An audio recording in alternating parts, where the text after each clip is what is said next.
اعوذ باللہ من الشیطان الرجیم، بسم اللہ الرحمن الرحیم۔ السلام علیکم عزیز طلباء و طالبات، امید کرتا ہوں کہ آپ خیریت سے ہوں گے۔ ہم ناصر کاظمی کی غزل پڑھ رہے تھے جس کے 3 اشعار پڑھے جا چکے تھے۔ اب اس کے چوتھے شعر کی جانب بڑھتے ہیں۔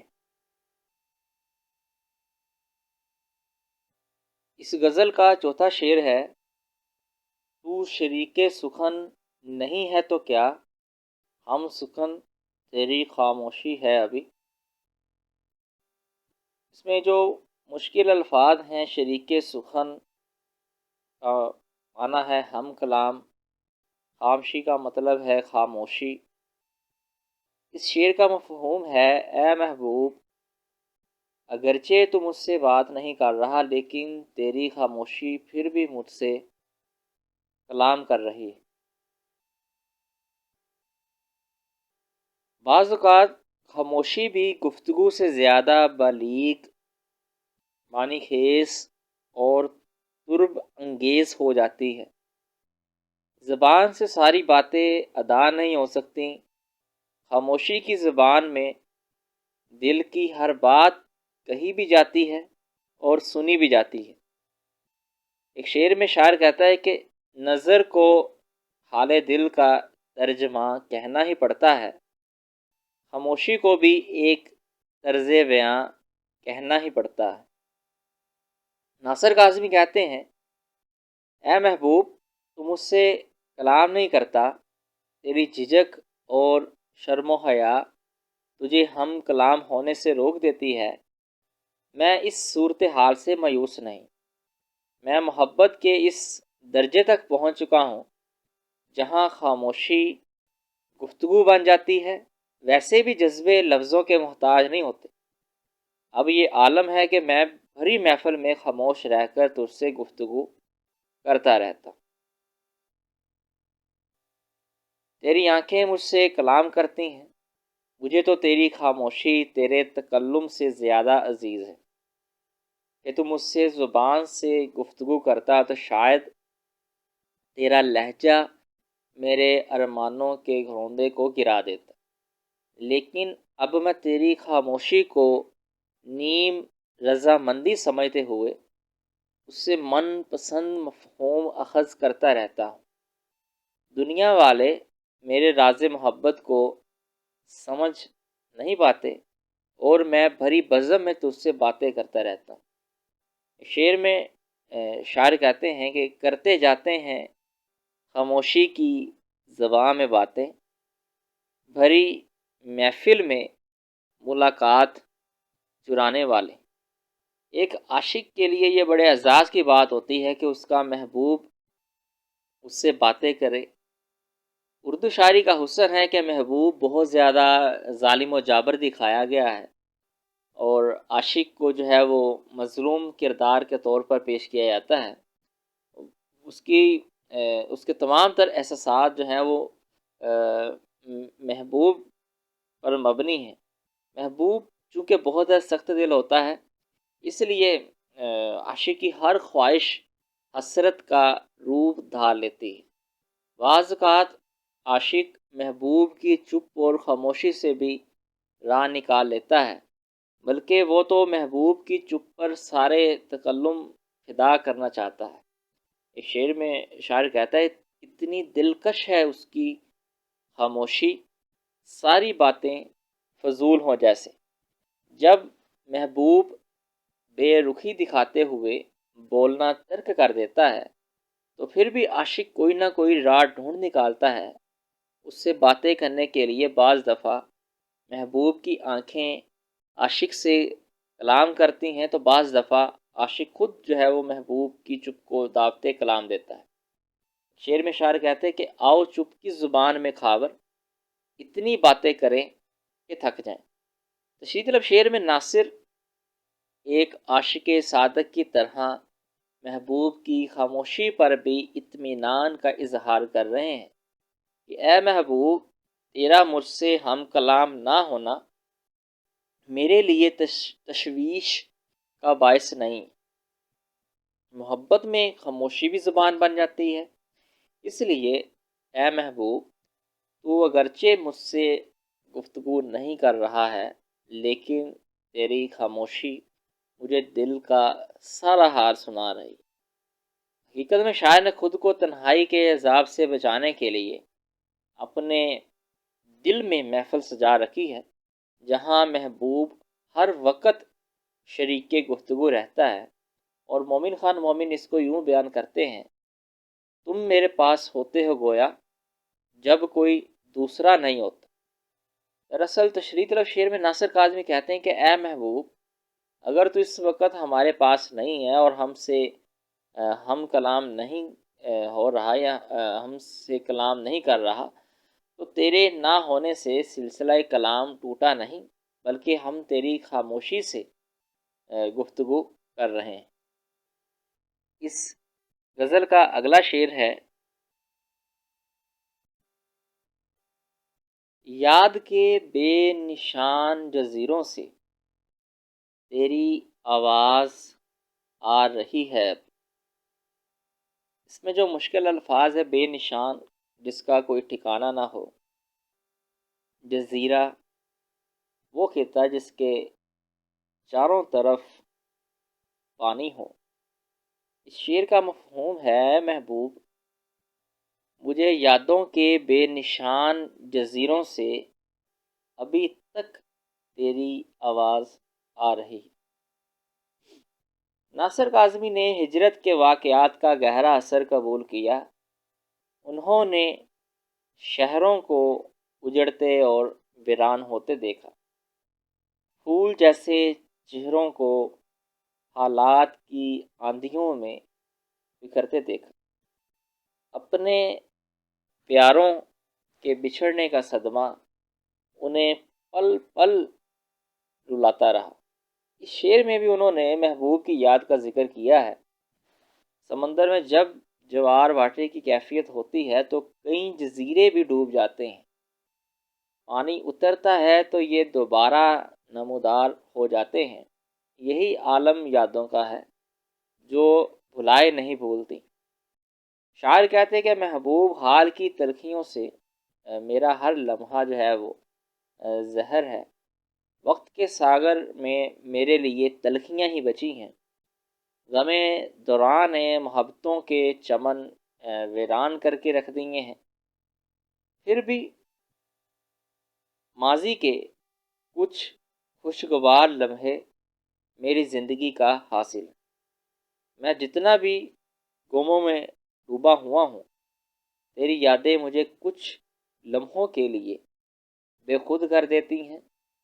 میں چند لمحوں کے لیے خود فراموشی کے جزیروں میں کھو جاتا ہوں۔ تیری یادیں کسی ہمدم درینہ کی طرح اچانک کسی موڑ پر مجھے گھیر لیتی ہیں اور میں بیتے دنوں میں کھو جاتا ہوں، جب ہر طرف تیرے جلووں کی دھوپ جو ہے وہ برستی، جب تیرے قرب کی سرشاری میں پل گزرتا تھا۔ اب ان دنوں کی یادیں میرا سرمایہ ہے، انہی کے سہارے میرے شب و روز گزر رہے ہیں۔ ایک شعر میں شاعر کہتا ہے کہ گزاری تھیں خوشی کی چند گھڑیاں، انہی کی یاد اپنی زندگی ہے۔ دراصل ناصر کاظمی یاد اور ہجرت کے حوالے سے بہت مشہور ہے۔ تقسیم پاک و ہند نے لاکھوں لوگوں کو اپنے گھر بار چھوڑنے پر مجبور کیا۔ ان میں سے ایک ناصر بھی تھے۔ ناصر کو بھی اپنے وطن کی یاد بے حد ستاتی ہے۔ وہ لوگ جو وطن میں ساتھی تھے اسے بہت یاد آتے ہیں۔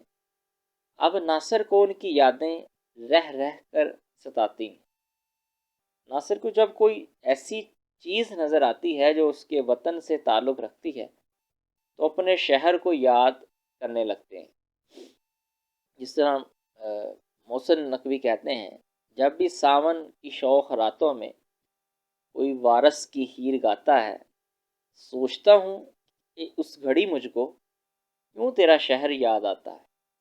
یادیں جہاں انسان کو احساس محرومی میں مبتلا کر دیتی ہیں، وہیں انسان کو ماضی میں لے جا کر سکون بھی فراہم کرتی ہیں۔ عاشق کے لیے تو یادیں سرمایہ حیات ہوتی ہیں۔ ناصر بھی کہتا ہے کہ اے محبوب، تیری یادیں مجھ سے کوئی چھین نہیں سکتا، اور تیری یادوں کے نشان میرے دل پر جوں کہ توں قائم ہے۔ اس طرح ایک شعر میں شاعر کہتا ہے کہ تم پھر نہ آ سکو گے، بتانا تو تھا مجھے، تم دور جا کے بس گئے، میں ڈھونڈتا پھرا۔ ناصر رہ رہ کر اپنے پیاروں اور بچھڑے دیاروں کو یاد کرتا ہے۔ قدروں کی پامالی کا نوحہ فسادات کے بطن سے پھوٹتا ہے۔ بلا شبہ یہی نوحہ ناصر کے ہاں یاد بن کر آیا ہے، اور وہ ان لوگوں کو یاد کرتے ہیں جن کے ساتھ انہوں نے اپنی زندگی کے شب و روز گزارے ہیں۔ اس طرح ناصر کاظمی کا شعر ہے، جنہیں ہم دیکھ کر جیتے تھے ناصر، وہ لوگ آنکھوں سے اوجھل ہو گئے ہیں۔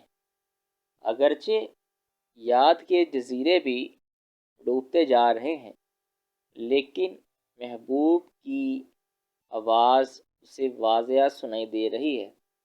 محبوب کی یادیں اس کے ذہن پر نقش ہیں، وقت گزرنے کے باوجود وہ ختم نہیں ہوئی، اور شاعر محبوب کو بھلا نہیں سکا۔ یادیں اسے بے خود کیے دیتی۔ ایک شعر میں شاعر کہتا ہے، پھیلی ہیں فضاؤں میں اس طرح تیری یادیں، جس سمت نظر اٹھی آواز تیری آئی۔ اس غزل کا اگلا شعر ہے، شہر کی بے چراغ گلیوں میں زندگی تجھ کو ڈھونڈتی ہے ابھی۔ اس میں جو مشکل الفاظ ہیں، بے چراغ کا معنی ہے بے نور، اور ڈھونڈنا مطلب تلاش کرنا۔ شعر کا مفہوم ہے، اے محبوب، شہر کی ویران اور اندھیری گلیوں میں زندگی ابھی تک تمہیں تلاش کر رہی۔ ناصر کاظمی کے ہاں ہجرت کے واقعات کا گہرا قرب ملتا ہے۔ فسادات کی زد میں آ کر بہت سے خوبصورت اور باکمال لوگ رخصت ہو گئے۔ زندگی کے تصور کو جلا بخشنے والے لوگ دام اجل سے بچ نہ پائے۔ ہر طرف جلے ہوئے آشیانوں کا دھواں تھا۔ شاعر معاشرے کا حساس ترین فرد ہوتا ہے، وہ گرد و پیش کے حالات و واقعات کا اثر قبول کیے بغیر نہیں رہ سکتا۔ ناصر کاظمی کو بھی اپنے پیاروں کے بچھڑنے کا دکھ ہے۔ یہی دکھ انہیں کہیں چین سے بیٹھنے نہیں دیتا۔ وہ صبح و شام کھوئے ہوں کو تلاش کرتے پھرتے ہیں۔ اس شعر میں وہ اپنے بچھڑنے والے پیاروں سے مخاطب ہو کر کہتے ہیں کہ شہر تو جل کر راکھ ہو چکا ہے، ہر طرف بربادیوں اور اداسیوں کے میلے لگے ہوئے ہیں۔ یہ ہنستا بستا شہر اندھیر نگری میں تبدیل ہو چکا ہے۔ میرے دل کے اندر بھی تنہائی اور اداسی بسیرا کر چکی ہے، پھر بھی میں نے تیری تلاش کا سفر ترک نہیں کیا۔ میں ہر پل انہی گلیوں میں تمہیں تلاش کرتا پھرتا ہوں، جہاں تمہارے زندگی سے بھرپور قہقہے گونجا کرتے تھے۔ میں بیتے دنوں کی کھوج میں ہوں، جانتا ہوں کہ تم پلٹ کر نہ آ سکو گے۔ میری یہ تلاش رائے گاں ہے، لیکن پھر بھی میرے دل کو قرار نہیں آتا۔ میں ہر پل انہی بے نور گلیوں کا طواف کرتا رہتا ہوں، اور میرا سب کچھ انہی گلیوں میں کھو چکا ہے۔ میں ان گلیوں میں گئے دنوں کی راکھ سے یادوں کے کنکر چنتا رہتا ہوں۔ اس میں شاعر بیان کرتے ہیں کہ محبوب کی گلیوں میں گزارے ہوئے دن اسے بہت زیادہ جو ہے وہ شدت سے یاد آ رہے ہیں۔ ہجرت ناصر کاظمی کی شاعری اور شخصیت پر پوری طرح جو ہے وہ اثر انداز ہوئی ہے۔ ہجرت کا سب سے بڑا اور بامعنی اظہار ناصر کی غزل میں جھلکتا ہے۔ ناصر کے ہاں ہجرت دو سمتوں سے وارد ہوئی ہے، ایک رشتوں کی جہت سے اور دوسری فسادات کے نتیجے میں قدروں کی پامالی کے راستے سے۔ تقسیم اور ہجرت جس طرح رشتوں اور رابطوں کی زنجیر کی شکستگی کا باعث بنی ہے، اس نے ناصر کو حد درجہ جو ہے وہ اداس کیا۔ رشید طلب شعر میں ناصر کاظمی کو ماحول ماتم کدہ معلوم ہو رہا ہے، ہر طرف ویرانی اور اداسی ہے۔ ناصر کہتے ہیں، اے محبوب تیری جدائی نے سارے ہنستے بستے شہر کو ویران کر کے رکھ دیا۔ ناصر کہ ہاں ہجرت محض ایک تجربے کا نام نہیں بلکہ ذاتی احساس کا درجہ رکھتی ہے۔ انہوں نے محاورتاً نہیں بلکہ حقیقت میں خون کا دریا عبور کیا تھا۔ انسانوں کو درجہ انسانیت سے گر کر وحشی بنتے ہوئے دیکھ کر انہیں شدید دکھ ہوا۔ وہ قافلے جو ناصر کے ساتھ منزل کی تلاش میں نکلے تھے، ان میں سے بہت سے قافلے گرد راہ میں گم ہو گئے۔ ان قافلوں کی بربادی کے ساتھ ساتھ ناصر کا محبوب جو ان میں سے کسی ایک قافلے کا ہمنوا تھا، زمانے کے ہاتھوں کہیں کھو گیا، جس کی وجہ سے ناصر کو یہ سارا ماحول سوگوار نظر آ رہا ہے۔ اس طرح ایک شعر میں شاعر بیان کرتے ہیں، بچھڑا کچھ اس ادا سے کہ رت ہی بدل گئی، ایک شخص سارے شہر کو ویران کر گیا۔ شاعر اپنے محبوب کو بھلا نہیں پا رہا، اس لیے وہ اسے یاد کر رہا ہے اور کہہ رہا ہے کہ اے محبوب، شہر کی اندھی گلیاں ہیں لیکن اب بھی میں تیری تلاش میں سرگرداں اور اس دنیا کی بھیڑ میں تجھے تلاش کر رہا ہوں۔ یا پھر شعر میں شاعر کی مراد ہے کہ اے محبوب، شہر کی ویراں گلیوں کی رونق تمہیں ڈھونڈتی۔ اس طرح شعر میں شاعر کہتا ہے کہ جہاں تنہائیاں سر پھوڑ کر سو جاتی ہیں، ان مکانوں میں عجب لوگ رہا کرتے تھے۔ اس غزل کا مقطع ہے، وقت اچھا بھی آئے گا ناصر، غم نہ کر زندگی پڑی ہے ابھی۔ نے غم نہ کر مطلب غمگین نہ ہو۔ اس شعر کا مفہوم ہے، اے ناصر تجھے پریشان رہنے کی ضرورت نہیں، زندگی کے اچھے دن ضرور آئیں۔ ناصر کاظمی کو اداسیوں کا شاعر کہا جاتا ہے۔ ان کی شاعری میں غم پسندی اور قنوطیت کی فضا موجود ہے، اور غزل کے اس مقطع میں انہوں نے افتاد طبع کے برخلاف رجاعیت کی بات کی۔ انہیں اپنی محرومیوں کا شدید احساس ہے، انہیں ہر طرف زندگی غموں میں ڈوبتی نظر آتی ہے۔ ناامیدیوں کے اندھیروں نے دل و نگاہ کو بوجھل کر رکھا ہے۔ درحقیقت انسان اچھے دنوں کی آس میں برا وقت کاٹتا ہے، اچھے وقت کی امید ہی اسے زندہ رکھتی ہے، بدترین حالات میں بھی اسے مایوسی کے ہاتھوں مرنے نہیں دیتی۔ ناصر کاظمی حوصلے اور امید کا پیغام دیتے ہوئے کہتے ہیں کہ غم سے ہٹا ہوا یہ منظر جلد بدلنے والا ہے، غموں سے ہار ماننے کی ضرورت نہیں۔ رات کی تاریکی جتنی گہری ہوتی ہے، صبح اتنی ہی روشن ہوتی ہے۔ تم صبر و تحمل سے حالات کا مقابلہ کرو، ویسے بھی جب تک سانس ہے تب تک آس برقرار رہتی ہے۔ رنج و غم کی دھوپ ڈل کر رہے گی، خوشیوں برا دن طلوع ہو کر رہے گا۔ اس طرح احمد ندیم قاسمی کا شعر ہے، شاید خوشی کا دور بھی آ جائے اے ندیم، غم بھی تو مل گئے ہیں، تمنا کیے بغیر۔ اور ایک شعر میں شاعر یوں بیان کرتے ہیں، کیوں شب غم سے ہار مانی ہے، اس سے آگے بھی زندگانی ہے۔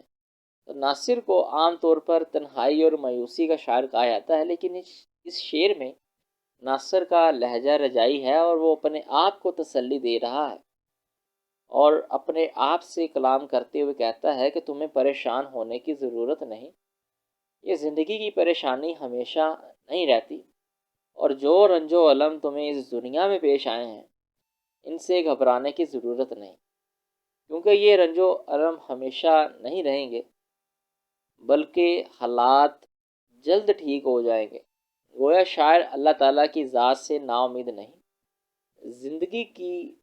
زندگی کا دستور ہے کہ اگر کسی وقت دکھ ہے تو اس کے بعد سکھ انسان کو ضرور ملتا ہے۔ شاعر خوشی کی آس میں غم کا موسم گزارنا چاہتا ہے اور اپنے آپ سے کہہ رہا ہے کہ دیکھو گھبراؤ نہیں، بلکہ ثابت قدم رہو اور حالات کا مقابلہ رکھو۔ بہت جلد جو ہے وہ اچھا وقت آنے والا ہے۔ ہمیں اللہ تعالیٰ کی رحمت سے جو ہے وہ بالکل مایوس نہیں ہونا چاہیے۔ اللہ تعالیٰ قرآن مجید میں ارشاد فرماتے ہیں، لا تقنطوا من رحمت اللہ، اللہ کی رحمت سے کبھی بھی نا امید نہ ہو۔ تو ناصر کاظمی بھی یہ پیغام جو ہے وہ دے رہے ہیں کہ ہمیں برے حالات کا جو ہے وہ ڈٹ کر مقابلہ کرنا چاہیے، ان سے خوف زدہ نہیں ہونا چاہیے۔ یہ ناصر کاظمی کی پہلی غزل تھی جو کہ مکمل ہو چکی ہے۔ اگر کسی بچے کو کسی حوالے سے کوئی پریشانی ہے یا مسئلہ ہے تو وہ کوئی بھی سوال جو ہے وہ پوچھ سکتا ہے۔